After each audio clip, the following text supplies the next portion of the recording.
अस्सलाम वालेकुम। जाबा न्यूज़ सरायलमगीर में खुश आमदीद। गाँव सिमली से जो सूरत से आपको आगाह करेंगे। गाँव सिमली जो मुसलसल लॉकडाउन की वजह से बंद है, वहाँ के रहने वालों को सख्त परेशानी दरपेश है।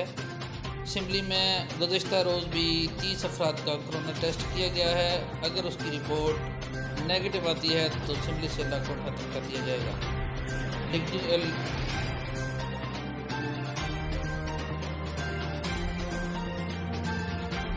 सिमली के अफराद को क्या मसाइल दरपेश हैं और वो अभी क्या चाहते हैं, किन किन लोगों ने उनकी मदद की और उनका क्या पैगाम है। सिमली की नौजवान सियासी समाजी शख्सियत राजा वकार गुल की जाबा न्यूज़ सरायलमगीर से खुसूसी गुफ्तगू। आइए आप भी सुने कि राजा साहब क्या कहते हैं। बिस्मिल्लाहिर्रहमानिर्रहीम। जनाब, मैं सबसे पहले मीडिया का तहसील सरायलमगीर मीडिया का शुक्रिया अदा करता हूँ, चाहे वो इलेक्ट्रॉनिक मीडिया है चाहे प्रिंटिंग मीडिया है, जिन्होंने हमारी आवाज़ जो है आला हकाम तक पहुँचाई। और मैं ख़ास तौर पे जो है मीडिया का जो है ना स्पेशल शुक्रिया अदा करता हूँ, जो हमारे मुश्किल वक्त में हमारी बात जो है पूरी दुनिया के कोने कोने में पहुँचाई और हमारे मसले हल कराने में हमारा साथ दिया। इस मुश्किल की घड़ी में हमारा साथ दिया।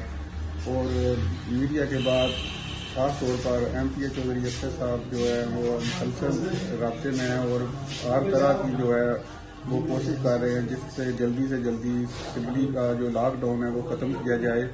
और हर तरह की वो कोशिश कर रहे हैं जितना जल्दी रिलीफ मिले सिमली वालों को। और मैं उनका भी जो है तहे दिल से मशकूर हूँ, जिन्होंने मुश्किल वक्त में हमारे गाँव का साथ दिया, हमारा साथ दिया।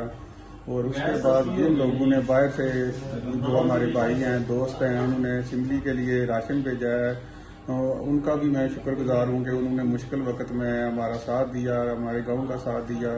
सबको अल्लाह ताला अपनी हिफ्ज़ो मान में रखे।